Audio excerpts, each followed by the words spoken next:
essa crise de segurança na Europa é um dos principais temas debatido agora há pouco.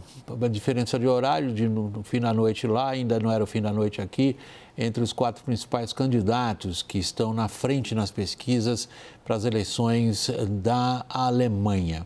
Confira.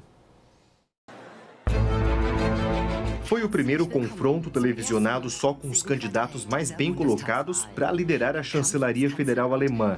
O social-democrata Olaf Scholz, o líder dos verdes Robert Habeck, o democrata cristão Friedrich Merz e a representante da extrema-direita Alice Weidel, do Alternativa para a Alemanha.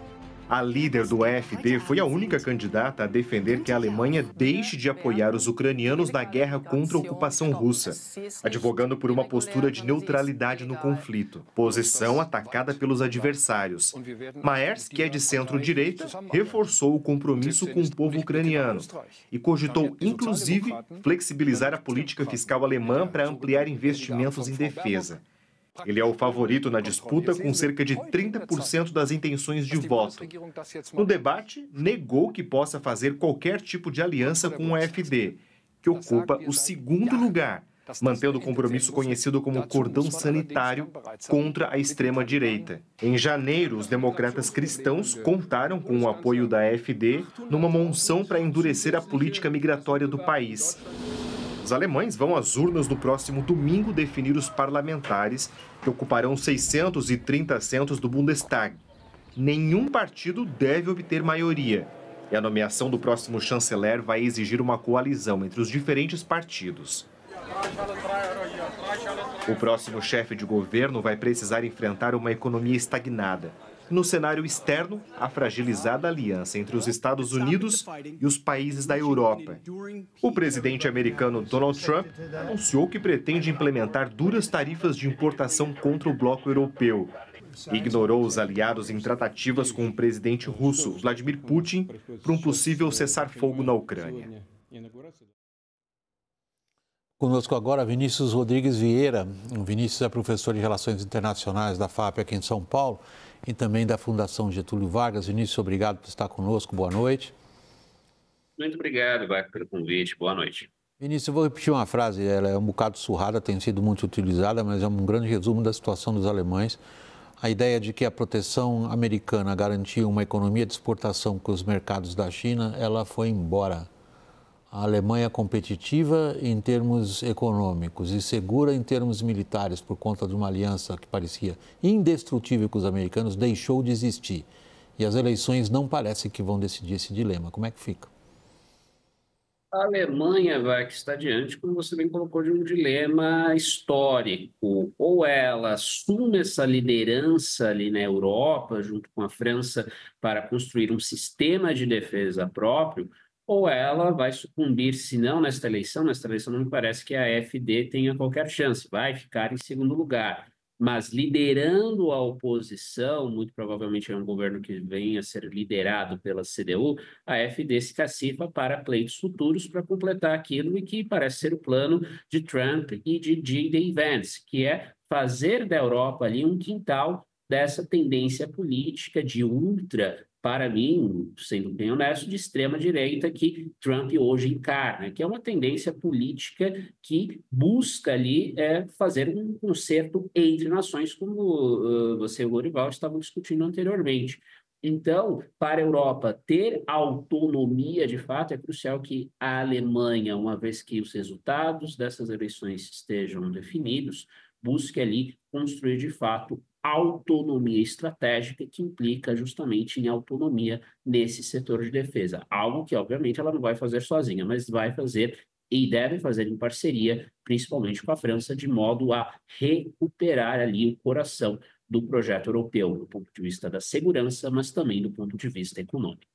Não dá para pensar na Europa moderna, na Europa depois da Segunda Guerra, exatamente sem essa aliança entre França e Alemanha, que persistiu a presidente socialista na França, chefe de governo democrata cristão na Alemanha e vice-versa, tivemos social-democrata na Alemanha lá atrás, Helmut Schmidt coabitando com Giscard d'Estaing sem o menor problema, um típico daquela velha geração, né? Não estamos falando de coisas de 50 anos atrás, mas se a gente não olhar para essa linha do tempo, dificilmente a gente entende a solidez, ou o que a gente possa chamar de solidez, da União Europeia, que é sempre franco-germânica. Sim. Ela parece extraordinariamente agora atacada e em perigo. E o personagem central desse debate, que nós mostramos na reportagem agora, não foi Olaf Scholz, não foi o Friedrich Merz e não foi Habeck. Foi Alice Weidel, a candidata a chefe de governo da Alemanha pela Alternative für Deutschland. E ela, dessa vez, cumpriu direitinho o script que lhe foi dado. Ela apareceu pronta para governar o país. Numa conjuntura em que os dois principais temas da eleição são muito favoráveis, né, para o nacionalismo, né, europeu de maneira geral e alemão em particular, que são a perda de competitividade no caso, a indústria alemã, em grande parte por causa da elevação do custo da energia, que é resultado do apoio da Europa, da Alemanha à Ucrânia, né, as sanções contra a energia da Rússia. Lembrando que a Alemanha deixou na mesa 13 bilhões de euros, que era o Nord Stream 2, que foi construído para tentar apaziguar o Putin. O Putin teve a conclusão contrária, de que aquilo tornaria a Alemanha e a Europa dependentes mais ainda da Rússia e não fariam nada se ele invadisse a Ucrânia. E o segundo item é a imigração, né, que é um problema que vem aí de 2015, da política de braços abertos da Angela Merkel, embora o Merz, Friedrich Merz, o líder da CDU, mesmo partido da Merkel, proponha uma política de maior controle da imigração, né, o Estado assumindo o controle melhor da imigração. Mas realmente é um tipo de direita muito diferente, né? Você lembrava, o Helmut Kohl, né, da CDU, e o François Mitterrand, socialista, assinaram a criação da União Europeia, lideraram aquele processo, né, no final dos anos 90. Então, agora, você tem, agora falando de França, um Emmanuel Macron que está ali enfrentando uma oposição também muito dura, ultranacionalista, da Marine Le Pen.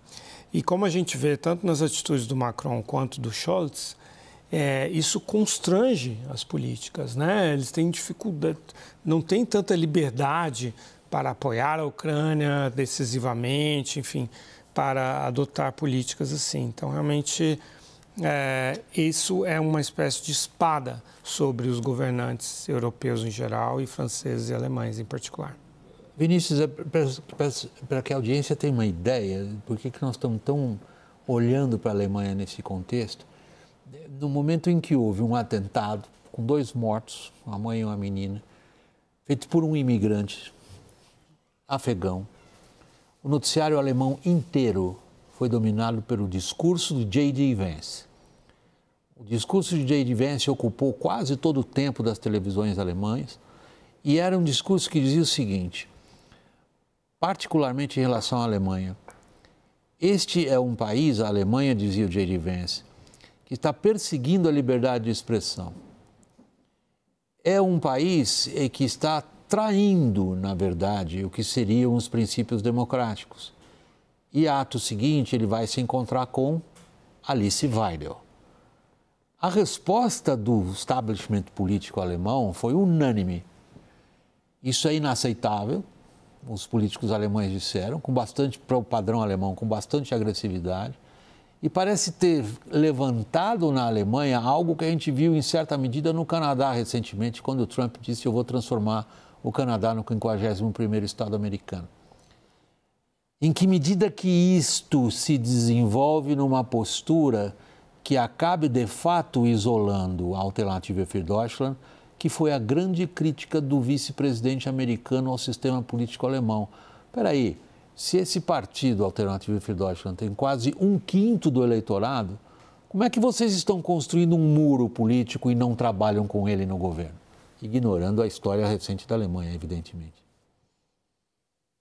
Exato, Wagner. Nós temos aí um processo em que, talvez em função dessa fala de Jay Vance, nós tenhamos uma reação robusta nas urnas. É ilusório achar que a extrema-direita vai desaparecer. Quem acha isso, e sei que aqui não é o nosso ponto, claro, está equivocado. Ela vai tentar chegar ao poder e talvez chegue ao poder antes de fazê-lo na Alemanha. A Alemanha, toda a história alemã põe aí uma barreira, né, o próprio cordão sanitário, de modo a isolar essa força, por mais que ela tenha apoio popular. Talvez isso venha a acontecer na França em 2027, quando Macron não vai poder se reeleger e enfrenta aí, sem dúvida, as forças centristas vão enfrentar o partido da Marine Le Pen, ali do Jordan Bardella, que é o Rassemblement National. Então, nós temos aqui esse espectro rondando a Europa do nacionalismo que pode sim ser resolvido, ao meu ver, com a seguinte postura dos líderes mais centristas. Talvez ter uma postura mais, ali, vamos dizer, ciosa em relação à migração, que é um tema que hoje talvez una diversos lados do espectro político,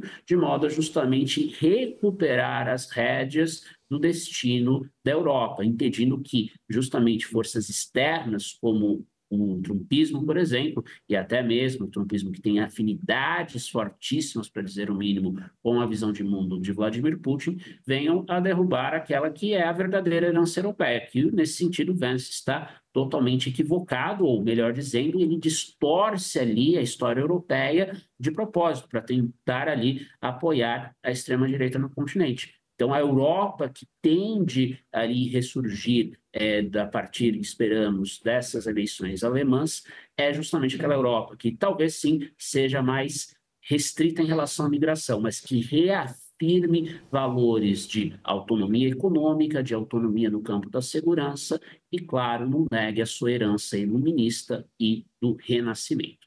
Esse é um ponto interessantíssimo que ele está levantando, Lorival. Na verdade, a gente devia ter começado o programa por aí.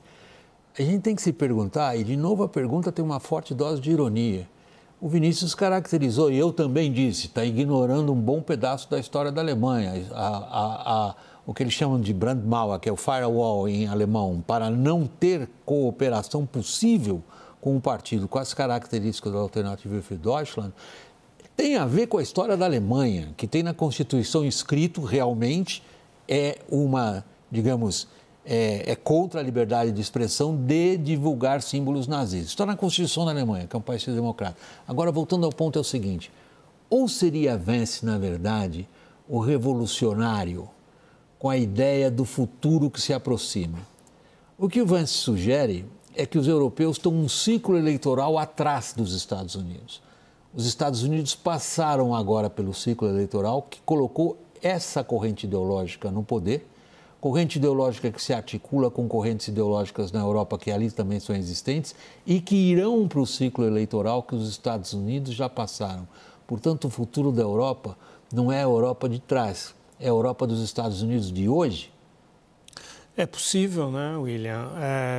As gerações, elas representam ciclos, né, com relação aos traumas do autoritarismo, e na medida em que esses traumas vão sendo esquecidos, vão se diluindo, né, no tempo, e aqueles que tiveram contato direto com esses traumas do autoritarismo já não têm contato direto, né, já seriam seus bisnetos, né, tataranetos, perde-se esse contato, essa experiência se desfaz e surge essa tentação, né, de flertar, porque de fato o autoritarismo tem o seu lado sedutor, né? Assim, parece trazer soluções mais rápidas, se aproveita de uma nostalgia de um passado idealizado, na verdade em grande parte desconhecido e assim por diante. E agora, a história da Europa é diferente da história dos Estados Unidos nesse sentido, né? O trauma europeu é real, é interno, é concreto. E a batalha entre a liberdade e a tirania foi travada na Europa, com a participação decisiva dos Estados Unidos depois de ter sido atacado atacados pelo Japão, né? Mas no território americano não se conhece algo assim, quer dizer, algo semelhante seria a luta contra a escravidão, seria a Revolução Americana, mas já é algo muito mais distante do que a Segunda Guerra Mundial.